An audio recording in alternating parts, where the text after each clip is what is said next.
క్రీస్తునందు ప్రియులైన దేవుని బిడ్డలందరికీ ప్రభునామములో శుభాభివందనములు తెలియచేస్తూ పరిశుద్ధ గ్రంథం నుంచి ఇర్మీయా గ్రంథం 31వ అధ్యాయం 3వ వచనం ప్రభు సెలవిస్తున్న మాట, శాశ్వతమైన ప్రేమతో నేను నిన్ను ప్రేమిస్తున్నాను కనుక విడువక నీ ఎడల కృప చూపుచున్నాను అని ప్రభు సెలవిచ్చున్నాడు. ప్రియులారా, దేవుని ప్రేమ గురించి ఈరోజు దేవుని వాక్యము ద్వారా విందాం, దీవించబడదాం, ప్రార్థించుదాం. పరిశుద్ధుడా యేసయ్య, మీకు వందనాలు.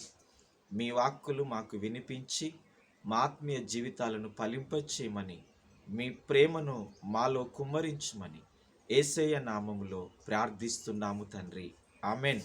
క్రీస్తునందు ప్రియులారా, దేవుని ప్రేమను గురించి పరిశుద్ధ గ్రంథము తెలియచేస్తున్నది. పరిశుద్ధ గ్రంథములో నూతన నిబంధన అంతా కూడా ప్రేమ సందేశము అని వ్రాయబడి ఉన్నది. దేవుడు ప్రేమయ్య ఉన్నాడని యోహాను మొదటి పత్రిక 4వ అధ్యాయం 8వ వచనములో వ్రాయబడి ఉన్నది. ప్రేమయ్య ఉన్న దేవుడు అంటున్నాడు, శాశ్వతమైన ప్రేమతో నేను నిన్ను ప్రేమిస్తున్నానని. దేవుడు ప్రేమ స్వరూపి. ప్రేమ లేనివాడు దేవుని ఎరగడు. దేవుని ప్రేమ అనంతమైనది, శాశ్వతమైనది, అది వర్ణించలేనిది అని దేవుని వాక్యము ద్వారా మనం చూస్తున్నాం. అందుకే ప్రభువు తన శిష్యుడైనటువంటి పేతురును ఆయన పునరుద్ధానము తరువాత పేతురును కలుసుకొని ఆయన ప్రశ్నిస్తున్నాడు, పేతురు, నీవు నన్ను ప్రేమిస్తున్నావా అని. యోహాను సువార్త 21వ అధ్యాయంలో 15వ వచనం నుండి 17వ వచనం వరకు మనం చదివినట్లయితే ప్రభు అడిగిన ప్రశ్నల్లో 3 ప్రశ్నలు అడిగినట్టుగా మనం చూస్తున్నాం. తెలుగులో మనకు ఒకే రీతిగా ఉన్నప్పటికీ ఆదిమ గ్రీకు భాషలో ఉన్నటువంటి పదాలను మనం చూసినప్పుడు 3 ప్రశ్నల్లో 3 అర్థాలతో కూడినటువంటి పదాలు మనము చూడగలం. మొదటి పదానికి హెరాస్ అని, రెండవ ప్రశ్నలో ఉన్నటువంటి పదానికి ఫిలియో అని, మూడవ ప్రశ్నలో ఉన్నటువంటి పదానికి అగాపే అని అర్థాలు స్ఫురించే విధంగా ప్రభు పేతురును అడుగుచున్నాడు. మొదటి ప్రశ్న అడిగినప్పుడు, రెండవ ప్రశ్న అడిగినప్పుడు ప్రభువుతో పేతురు అన్నాడు, నేను నిన్ను ప్రేమిస్తున్నానని. మూడవసారి అడిగినప్పుడు పేతురు వ్యసనపడి, ప్రభువా, అది నీకే తెలియను అని అన్నాడు. అవును ప్రియులారా, దేవుని ప్రేమించేవాడు దేవుని చిత్తాన్ని నెరవేరుస్తాడు. దేవుణ్ణి ప్రేమించేవాడు తనను వలె తన పొరుగు వారిని ప్రేమిస్తాడు. పరిశుద్ధ గ్రంథము, నూతన నిబంధన, పాత నిబంధన, బైబిల్ గ్రంథం అంతయు కూడా ధర్మశాస్త్రముతో కూడినటువంటిది. ధర్మశాస్త్రం అంతయు నిన్ను వలె నీ పొరుగు వారిని ప్రేమించుము అను ఒక్క మాటలో గుప్తమైనదని అపోస్తలుడైన పౌలు గలతీలకు రాసిన పత్రిక 5వ అధ్యాయము 14వ వచనములో మరి తెలియచేస్తున్నాడు. దేవుణ్ణి ప్రేమిస్తున్నానని చెప్పేటువంటి మనము మనల వలె ఇతరులను కూడా మనం ప్రేమించాలి అని దేవుని వాక్యము సెలవిస్తున్నది. అగాపే ప్రేమ మనలో ఉంటే దేవుని యొక్క చిత్తాన్ని నెరవేర్చే వారముగా ఉంటాం. హెరాస్ అనగా సహోదర ప్రేమ, ఫిలియో అనగా స్వకీయుల ప్రేమ, అగాపే అనగా సర్వోన్నతుడైన దేవుని ప్రేమ. ఈ ప్రేమ మనలో ఉండాలని దేవుడు కోరుకుంటున్నాడు. ప్రియులారా, మనము దేవుణ్ణి ప్రేమించాలి. దేవుడు మనల్ని ప్రేమిస్తున్నాడు. మరి మనము దేవుణ్ణి ప్రేమిస్తున్నామా అని ఒకసారి మన జీవితాలను మనము పరిశీలన చేసుకోవాలి. అందుకే అపోస్తలుడైన పౌలు కొరింథీయులకు రాసిన మొదటి పత్రిక 14వ అధ్యాయం 1వ వచనములో ప్రేమ కలిగినటకు ప్రయాసపడుడని సంఘానికి వ్రాస్తూ ఉన్నాడు. ప్రియులారా, ఈ లోకములో మనము ఎన్నో రకాలుగా ఎన్నో వాటిని సంపాదించుకోవడానికి ప్రయాసపడుతున్నాం. కానీ ప్రేమ కలిగి ఉండడానికి మనం ప్రయాసపడాలి. యేసయ్య ఈ లోకమును ప్రేమించి మన కొరకు ప్రాణం పెట్టినాడు. అది దేవుని ప్రేమ. కాబట్టి యోహాను భక్తుడు, ఆయన ప్రియ శిష్యుడైనటువంటి యోహాను ఆయన ప్రేమను గురించి వర్ణిస్తున్నాడు.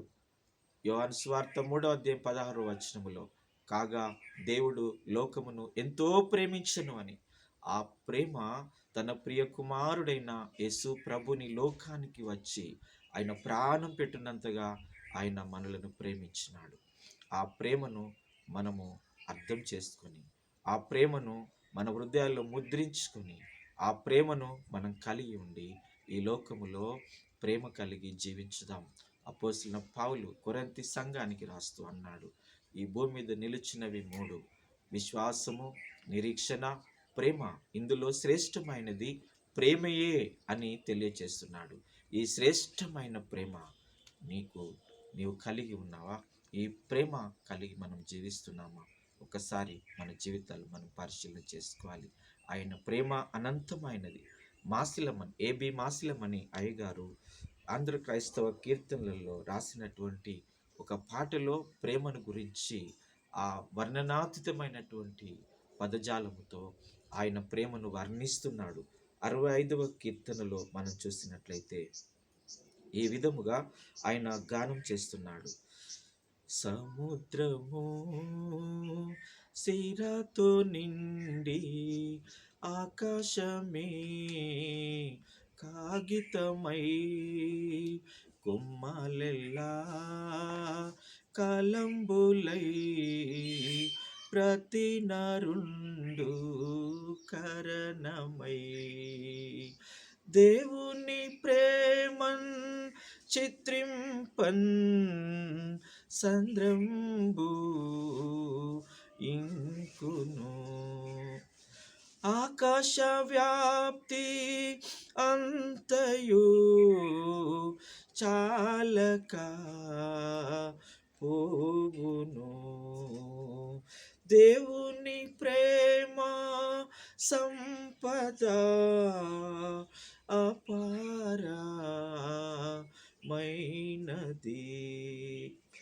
నిరంతరంబు నిల్చును ప్రేమ సంగీతము. దేవుని గొప్ప ప్రేమను కలంబు దెల్ప చాలదు. ప్రియులారా, దేవుని ప్రేమ ఎంత అనంతమైనదో భక్తుడు ఏబి మాసిలమణి గారు ఈ పాటలో వర్ణించినాడు. అవును ప్రియులారా, సప్త సముద్రాలు సిరాతో నిండిన, ఆకాశ వ్యాప్తి అంతా కాగితమైన, భూమి మీద ఉన్నటువంటి చెట్ల కొమ్మలన్నీ కళలైన, ఈ భూమండలము, ఈ ప్రపంచంలో ఉన్న 800కు పైగా ఉన్న 800 కోట్ల మంది ప్రజలు కరణాలు కంటే దేవుని ప్రేమను వర్ణించేవారుగా పూనుకున్న ఆయన ప్రేమ వర్ణించలేం. సముద్రములు ఉన్న ఇంకు సరిపోదు, ఆకాశ వైశాల్యం అంతా కాగితము సరిపోదు, చెట్ల కొమ్మలు సరిపోవు, ఈ రాయడానికి ఈ 800 కోట్ల భూమండలం మీద ఉన్న మనుషులు కూడా సరిపోరు. అంత ప్రేమతో దేవుడు ఈ లోకమును ప్రేమిస్తున్నాడు, నిన్ను నన్ను ప్రేమిస్తున్నాడు. ఆ ప్రేమను మనము కలిగి ఈ లోకములో ప్రేమామయుడైన క్రీస్తు బిడ్డలముగా జీవించుటకు పరిశుద్ధాత్మ దేవుడు మనలను నడిపించును గాక. ఆమేన్. తండ్రి, కుమార, పరిశుద్ధాత్మ దేవుడు మనలందరినీ ఆయన ప్రేమలో దీవించును గాక. ఆమేన్.